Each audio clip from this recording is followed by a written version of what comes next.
I can't. Yeah, remember, if you're one of the people I emailed, get the rest of your lab turned in. Oh, shoot. Yeah, I forgot about that. Get the rest of your lab turned in. Is ours due tomorrow? I think that's what I said. We have staples. Out of staples? Oh my goodness, guys. This stapler is out of staples. You know what that means? You will be the first group to see me use the staples out of my new 5000. Wow. We were the last samples. I feel like you need to put on like white cotton gloves. These are new. I got these new yesterday. Where would you get staples though? Huh? Where do you get those staples though? Like, Is it the exact same? there's no staples store. I had them in a drawer back there.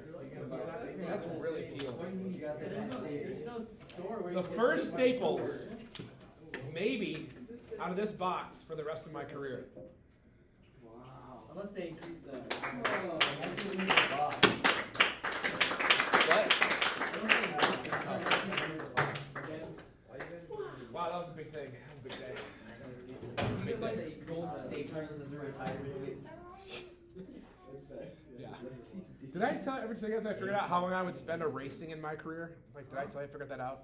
Wait, I really? know, I was in your Motion. class. That might have been freshman year. I figured this out. So making this motion, erasing things. If you take a little dimensional analysis and stoik that out for 35 years, 7 days, 5 hours, and 9 minutes. Wow. Just erasing. Erasing. Oh, But that's freshman year, so it's changed now, right? Well, yeah. I mean, it's less now. Yeah. 7 days doing this. That's how much I care about you. That's That's how much I care about you. Yeah. Yeah. Anyways. Okay. So we left off here yesterday with a little practice for math. Let's get into some math again here. If ammonia has a pKb, do you guys have your calculators? All right. 4.75. What is it? It's Kb. If it's in pK, that means I already took the negative log, right? So I have to do the opposite of that, which is going to be 10 to the negative 4.75. What do you get for that? 1.78 times 10 to the negative fifth. Okay. If methylene has a Kb of 4.3 times 10 to the negative fourth, what is the pKb? It means I have to take the negative log of 4.38 times 10 to the negative fourth. What does that give you? 3.36. I got 3.36. Which is a stronger base, ammonia or methylamine? Methylamine. Why? Higher PKB. It's the larger Kb, right? That's it. Yes? Oh, yeah. The Kb, it's either the larger Kb or the smallest pKb, right? The largest Kb means it has the most what out of the two? Concentration of base. Dissociation, Yes. right? The largest Ka or the largest Kb is the one that dissociates the most. All these stickers on your computer? Yeah. Yeah, that's awesome. Thank you. Thank sorry. you. Well, You could have, like, some people have, like, Supreme, some people have Aldi. I go with One of them Aldi. is cool, and one of them is gross, honestly.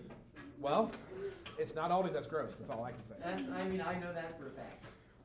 What is the pH of a 0.44 molar solution of ammonia? First of all, is ammonia a weak or strong base? Weak. Weak base. So number 4 means I'm going to have to rice it. Wait, why is it a weak base? Because it's not an alkali hydroxide, right? You have to memorize the 6. Well, strong bases are alkali hydroxides. And this is not an alkali hydroxide. I see. We did talk about that like a long time ago. Yeah. It's a weak base. So reaction NH3 plus H2O is in equilibrium with NH4 plus OH minus. OH minus. I do think this train thing is going to be an interesting thing. It's very similar to, I watched the Netflix documentary on like the disaster at 7 Mile Island. 3 Mile. Yeah. 3 Mile Island, yeah. So has everybody seen that? I have, and it's much more alarmist than the disaster actually was. Right. Yeah. But I It's think still that a the good company thing. was trying to cover some stuff up. Yeah, Right? definitely not. And look at this. The fact that the company has paid people money is a big thing, I They think. tried. What, like $5 a person? Yeah. That'll cover all your $5 dead bucks. pets. Yeah, but then they changed it to $1,000 if you're within like a certain range. But there's still. Wait, But people are trying to get the money and they can't get it. It's $100,000. Wait, If there's what happened? what happened. A train derailed, and In East House. what is the name of the chemical? Vinyl chloride, yeah. which is basically what they make PVC pipe with. We In just did a question on vinyl chloride turning into phosgene. Did One we? of our book questions, Yeah, I think like, we the did. day before the derailment. But vinyl chloride is basically a cancer-causing reagent, especially in its gaseous form. And heavier than air. Yeah. So You like to breathe it. the train derailed. 10 of these cars poured basically this chemical all over. So they decided to leak it into a ditch and then burn it off. Good idea. And So they have lobbying groups like the railroad company or something. Yeah. So, like they're not doing like. and Yeah. there was just another derailment yesterday somewhere else. Yeah. Guys, I'm telling you, And there was It's all the ball truck things. Y'all should be carrying afraid nitric too. acid in Tucson that derailed. It was crazy seeing the brown nitrogen dioxide Yeah. just pooling out of it Yeah. on the highway. I don't know why there's all these derailments. It's probably China. It is. Ohio. Spy balloons. No more balloons. They're now derailing our trains. The UFOs. It's the Illuminati. UFOs. Yeah. Illuminati. Yes. That's Thank what you it for that is. website that tracks all those UFOs. Can I snag your chem lab keys? Oh, Quick, who made right that? now, I just bring it up. I don't know. They're anonymous. There should be somebody in there, Where can I actually. find this website? How many Initial. UFOs shot down.com? 0.44 molar. This is why Brendan said we would not finish the notes. That's true. All right. So I'm just not a hater, I'm just a realist. He's a realist. 0, You could be a 0. realist hater. Change is going to be minus x, not part of it, plus x, plus x. E is going to be 0.44 minus x, not part of it, xx. So I know that I have a, let's see, calculate, I'm doing pH, right? We have PKB. I have a, Oh, for molar. let's see, I have 0.44 molar, yes. And we know from above that PKB is 4.75. The P- I don't know what that No, is. I have the Ka. Here's the KB. All right, the KB is right here. Oh, yeah. no. Right? So I'm going to say 1.78 times 10 to the negative fifth is equal to x squared over what? 0.44. X squared over 0.44. Is there units for this at all? For what? Well, I mean, like last unit, or, yeah, we didn't have. There's no units on K. Okay. K doesn't have units. So that's nice. Solve for x, and what do you get? 2.80 times 10 to the negative You got Yeah, I had 2.80 times 10 to the negative third. This would be molar. Yeah. I would keep track that that is molar. Because I don't want molarity, I want pH. pH. So I need to take a P. So negative log of 2.8 times 10 to the negative third equals what? 2.55. But 2.55 is the P OH. OH. It is? Right, because look, I'm getting the concentration of my OH. I solve for X. X is OH. So 12 minus 2.55 is 12? 11 point Wait, Isn't it 14? 14. Yes, sorry. 14 minus 2.55 is 11.45. 11.45 is my pH. So I'll show my work. 14 minus 2.55 equals that, which is my pH. Kind of similar to what we just did.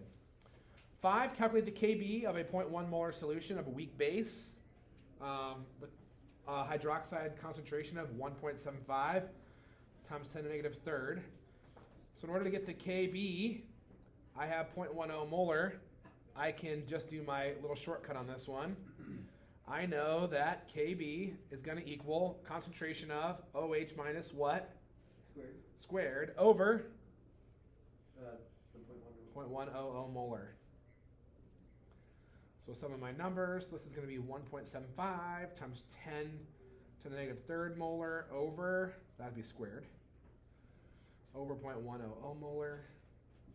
What do you get for Kb? 3.75. Yep, I had 3.06 times 10 to the negative fifth for KB. No units. No units. And then 6, try that one on your own. Calculate the KB of a solution of 0.250 molar of a weak base with a pH of 9.12. See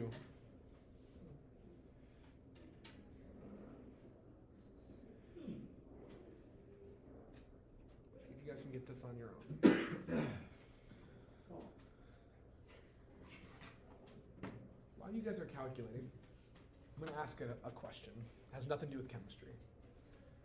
Do you find the less healthy you eat, that it makes you eat other more unhealthy things? Yeah, it's a I slippery crave more of slope. it. Like, I had McDonald's for lunch, and now I want chocolate. Yes. I mean, that could just be the sweet and salty, but like... The problem is very salty, that's unhealthy. Very sweet, that's Right, but I did have Coke with it as well. So, Offset. see, today I planted a seed in Mr. Knight's head. I was like, doesn't McDonald's sound good? He's like, yeah, but because I have study hall third period, so I can't get it. He's like, I'm so busy today, I can't get it. And then he texted me at the end of third period. He was like, I'm at McDonald's. Yes. Did you actually get the new offset thingy? Or whatever is on your cup? No, I just got a double cheeseburger and a large fry. Oh, man.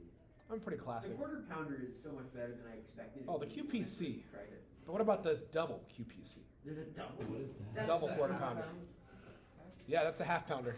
Last time I was at I McDonald's, can't I handle got the that, guys. Travis. Just don't eat too many half pounders when you're in college. That's, Yeah. But yeah, It's good. That freshman 15 is gonna turn into a I had the freshman 45 15, real I had the quick. sophomore 15. I did. I came out of college weighing 249. That was my high. Wow. Yeah. Wait. Now I'm like 205, 204. Yeah. Not bad. How tall are you? 6'1". Oh yeah. Just be a bodybuilder then. I met my wife. That changed everything. I'm like, I should get healthy.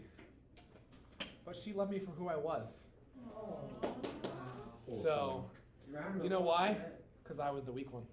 Oh, no. See what I did there? It's Uh-huh. never gonna go away. In case she ever sees this on YouTube, it'll be documented that my wife is the strong one in the relationship. She wears the pants. No, she just is the strong personality. No. Now this sounds bad. See, the more you talk, Don't talk about it. you got to be careful. Very Right? careful. Yeah. Wife is a very kind person. She's smarter than me, and I think I'm decently smart. But she's like, valedictorian smart. Nerd. Yeah, nerd. Had a 35 on her ACT. Nerd. Nerd. Yeah, exactly. All right. What was your first step? Get the POH. Get the POH. I love it. So, to figure out my POH, I'm going to do 14 minus 9.12. Am I still on the screen? Yes. So that gave me 4.88 for my POH.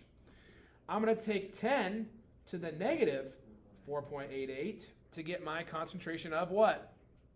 OH minus. So that's 0.00001. Was there 4 zeros there? 0.0000132 Yeah, that is. molar. That's scientific notation again? No scientific notation. Let's go. Which is equal to the concentration of OH minus. And what do I have to do with that number? Square it over 0.250 molar Wait, why? Oh, yeah. Okay. because it's Yeah, I OH. see it, I It's see the same. It's the same. And I got 6.95 times 10 to the negative 10th. Didn't want to write the zeros. No. 6.95 times 10 to the negative 10th. Sounds like you guys got that. Okay. Let's keep going then. Flip it. Brendan. So that equation, PKB equals negative log of KB, is the same for like POH equals negative log of OH. Same thing. Oh, nice. Yep. Across the board? Across the board. Doesn't change. That's across the board. Okay. PKB is a negative log of KB. PKA is a negative log of KA. POH is negative log of OH. pH is a negative log of H. I was afraid I was going to flip the page and be like, No. so now. No. And it just says, but. So this next part is a little more conceptual. I could see this page being like one multiple choice question. All right, I don't think you're gonna have to do a lot of stuff with structures of organic molecules, but let's just talk about it quick. So the structure and bonding that exist in acids and bases can influence their strength. So when we're talking about structure and bonding, we could be talking about a lot of different things here. For example, consider the following dissociation of a strong acid, such as nitric acid. I want to get used to writing these equations, okay? So I've got HNO3, AQ. What am I going to be adding to that? H2O, you got it, which is liquid, and that's going to be in equilibrium with H3O plus, or just H plus NO3 minus. So there's my example.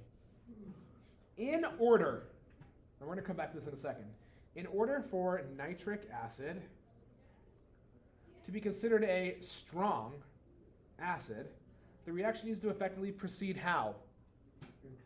Only entirely, that works, in the forward rightward direction. I love that. This would mean that NO3 minus does not pick up H plus from what? H3O plus, making it a weak base. The nitrate ion, yep, you got it. The nitrate ion is stabilized. Also known as less reactive, because the more stable you are, the less reactive you are, by what? This is tricky. No, I love it though. Let's draw it. All right, let's draw the nitrate ion. So I have NO3 minus. N, how many valence electrons? 5. How many for oxygen? 6 times 3 is 18. Negative 1 is plus 1, right? So a total of how many electrons? 24 electrons. So I'm going to have N. I'm going to have an O. I'm going to have an O. Gonna have an O. Yep, it's been a while, right? Where does one come from? The negative one? Because a negative charge means I added an electron, right? A negative means plus 1 electron. Oh my gosh, this thing. We haven't done Vesper stuff for a while, all right? Trigonal bipyramid. What would be the hybridization of this, by the way, just for fun? Oh no. Trigonal planar. I don't remember that. Trigonal planar. They're What's all the hybridization? Oh, Sigma wait. bonds. 1, 2, 3 bonding sites, which is sp2, right? Yes. Think about how much we have done this year. I completely forgot. Think about it. There's too much. So much, and we still have a whole other unit to do. If it's So more than much. a week away, I forgot. Right. I'll study before the test. Yes. And I'm gonna tell you guys a good review book if you want to buy. Barons? I mean, I don't like Barron's. It's a guy. Adrian Dingle is his name. You know that name alone is a good chemistry guy. All right, I've got how many electrons shown here? 6. 2. So I've got, let's pretend, okay, let's draw our lone pairs. 1, 2, 3, 4, 5, 6. That would be 8. 1, 2, 3, 4, 5, 6. So I've got 8, 16. If I draw another full 8 around here, am I going to fulfill the octet rule for nitrogen? No. Which means I'm going to have a what? Double bond. But could the double bond go on any one of those? Yeah. So what do I have here? 4. Dotted lines, which means there's what? A dotted line. Oh, it's possible. It's possible to go to either. Where it can rotate through. What is that called? Rotational. That's this word. Resonance. Rotational inertia. Resonance, where electrons are delocalized. Where electrons are delocalized over the ion, because that double bond can move. That double bond can move. Wow, I'm way zoomed in now. Trigonal planar. Trigonal. Yeah, what would the shape of that be? Trigonal. Ah, nice. Trigonal planar. Let's go. This Love it. Looks like a triangle and it's on standing a in the plane. hallway. Now the double bond. Let's just a little more. Double bond has how many pi bonds? And how many sigma bonds? Nice, love it. Okay. Strong bases. Strong bases do the same thing, but their conjugate weak acid is H2O. Their conjugate weak acid is H2O. So the resonance helps make it less reactive, actually. Okay, carboxylic acid. So sorry. My cough is almost done. All right? My daughters get me sick. This is what happens. Makes sense. The relative strength. The relative strength of carboxylic acid depends on the stability of the ion that it forms when it loses a mobile proton. All carboxylic acids form from the following equilibrium where R is some kind of carbon chain. So we're talking carbon chains here. If we're talking carbon chains, what intermolecular force may we be talking? Well, the dispersion forces.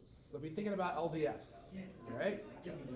So we're talking, it's everything. All right? We're talking everything here. I see why this is the hard one.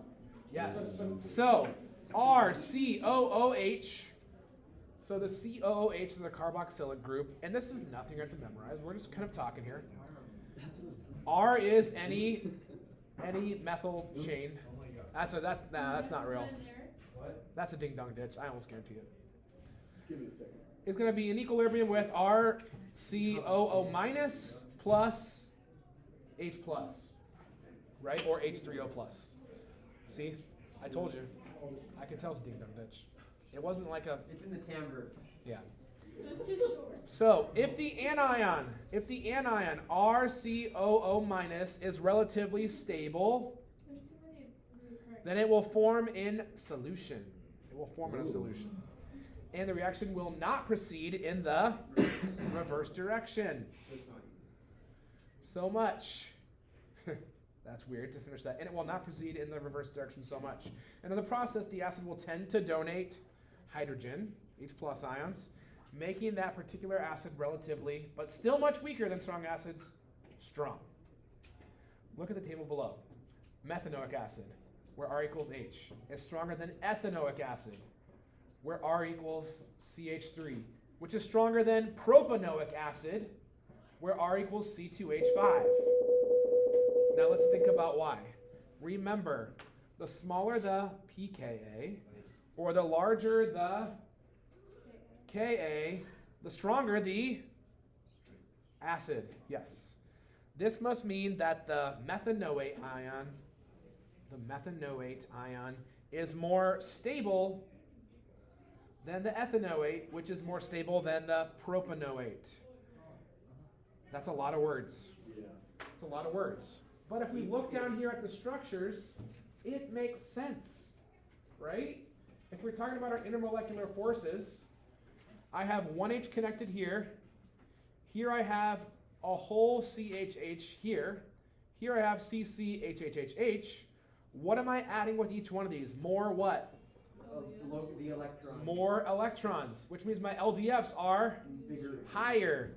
If there's a higher London dispersion force, it's going to hold itself together more, which means it's harder to dissociate. You got it. All right? So hence, down here, I have the largest Ka, the smallest pKa, strongest acid, weakest acid. There you go. That actually makes sense. All right? What's that? I feel like it should be the opposite, like weak and strong. Like the bottom weak because it like does. I can rip this hydrogen off very easily, I mean, right? It makes sense, but like I wish they switched around like the acids. Right. Yeah. It doesn't though. Okay, flip it. It doesn't.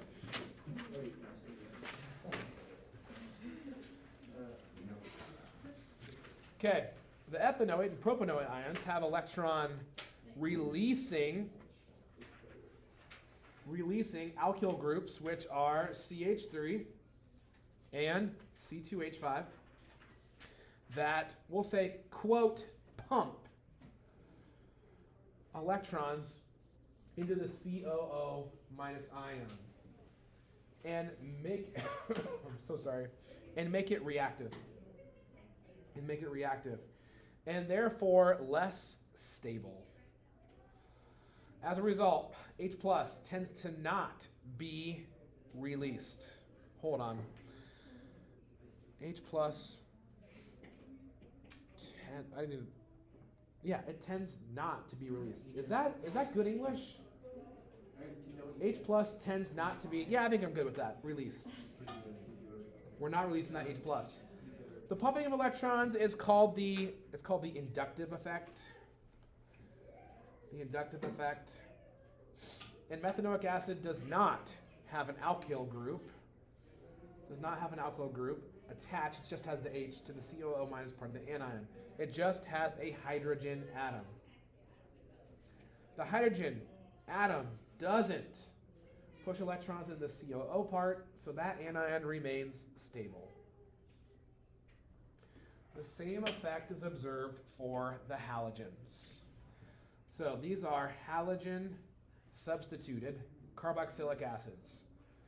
The more Cl atoms present, the stronger the strength. Because the more Cl atoms I have, the more what I have. The more electrons I have. So, why is this? So this is a little bit different here, right? If I look here, it's actually getting stronger on this one, but here's the difference. Cl is extremely what? Electronegative. In fact, Cl is the most electronegative, right? Well, it's not the most, it's close. Fluorine is the most, right? Yes. Don't worry, it's just me misspelling electronegative, all right?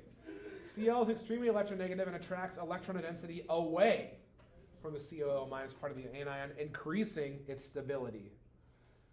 So that's strong for a different reason. And then I say here, even stronger than Cl would be fluorine. So if you have fluorines in there, the strength is going to be even more. The strength is going to be even more. That's a lot of stuff there. That might not even be tested, all right? But I have to say it, all right? That's like within there like 8, that'd be like 8.31-2. So I just want to make sure you guys are at least exposed to that. You might not even see it on the AP test. But at least we talked about it. Flip it.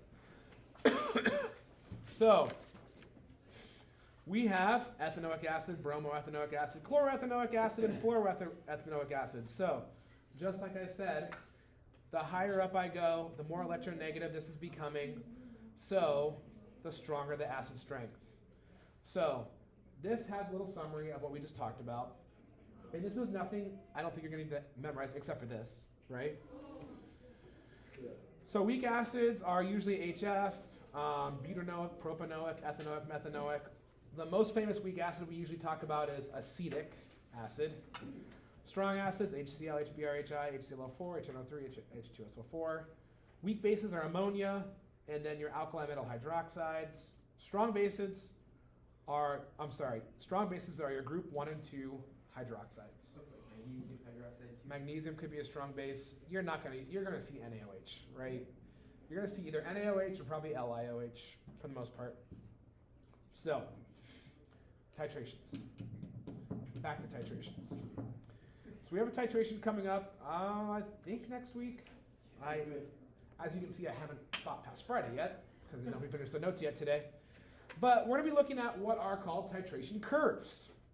It's kind of fun. We know that titration is a technique used to perform a neutralization reaction. We've done this.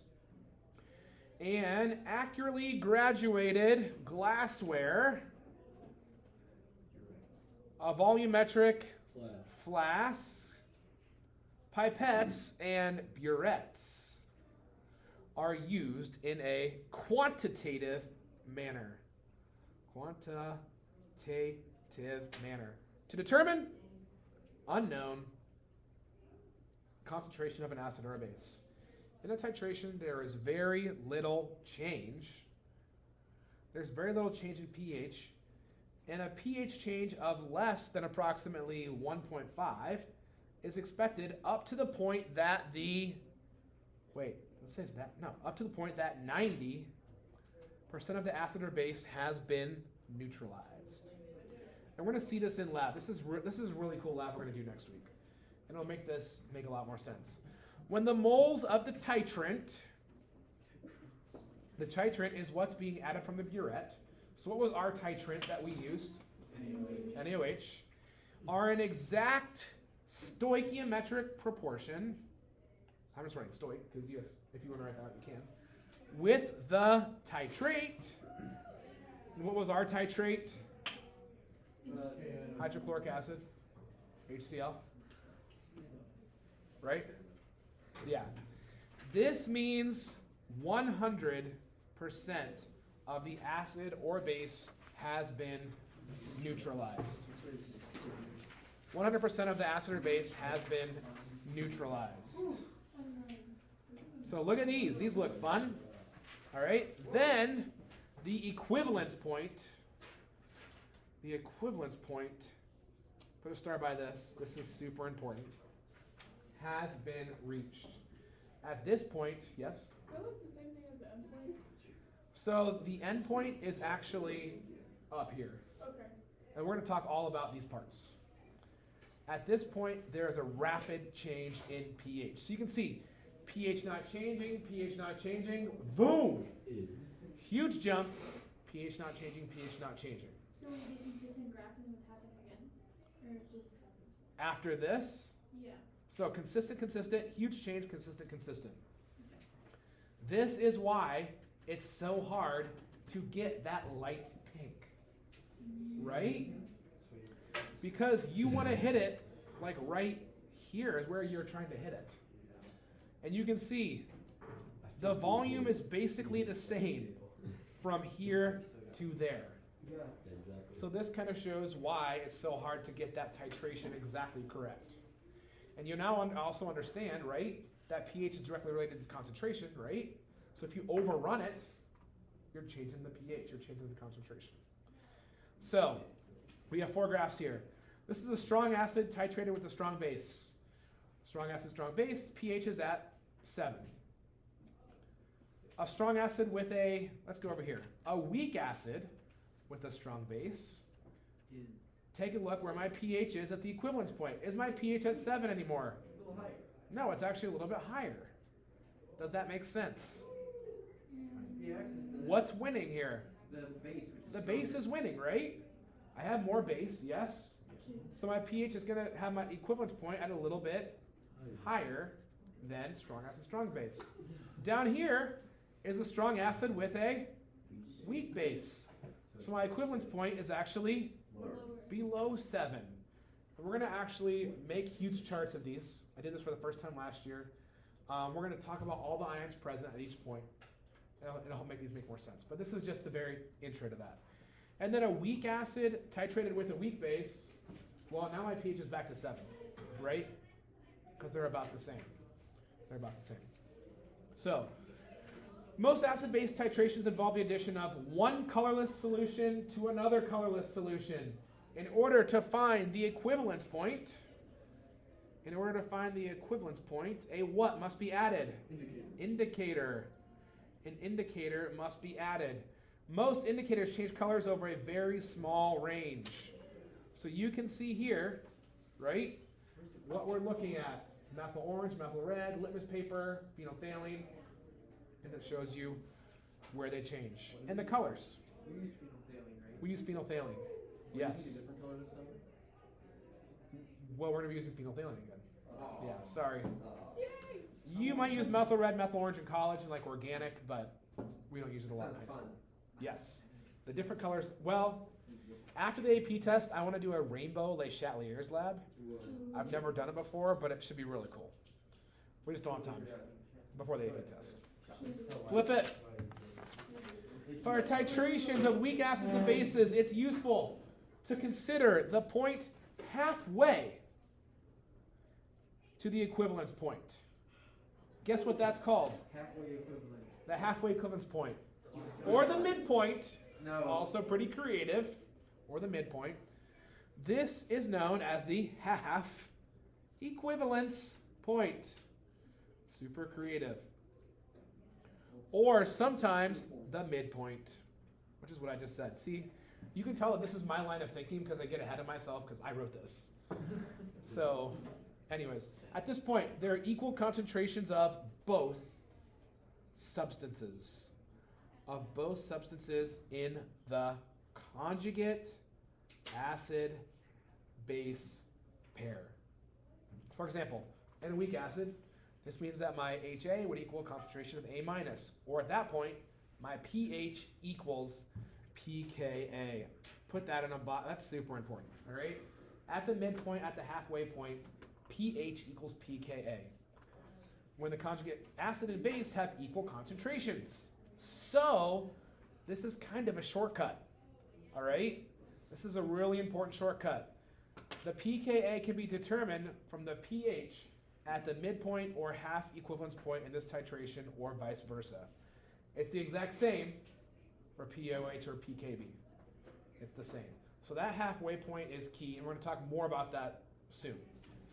Note, an acid with more than one H+, we talked about this a little bit yesterday or the day before, like let's say H3PO4, is called polyprotic. Poly means more, right? And we'll have multiple equivalence points. So it's going to be like this, and then like this, and then like this for each hydrogen that you rip off. Because you can only rip off one hydrogen at a time. Kind of cool, actually. So the salt that's formed can also have the effect on pH, and that's called hydrolysis. So just a couple examples here. Strong acid, strong base. You're usually going to end up with water and salt. Strong acid, weak base. Well, you can. I'm not going to read through this. This just gives you some examples. All right. So you're going to see all this in lab. We're going to talk more about that, but that's called hydrolysis. Flip it over. Ooh. Wall of text. I think we should stop here. I think so. Good call. I don't want to start the buffers till tomorrow. Yeah, save that for Friday. That's a good choice.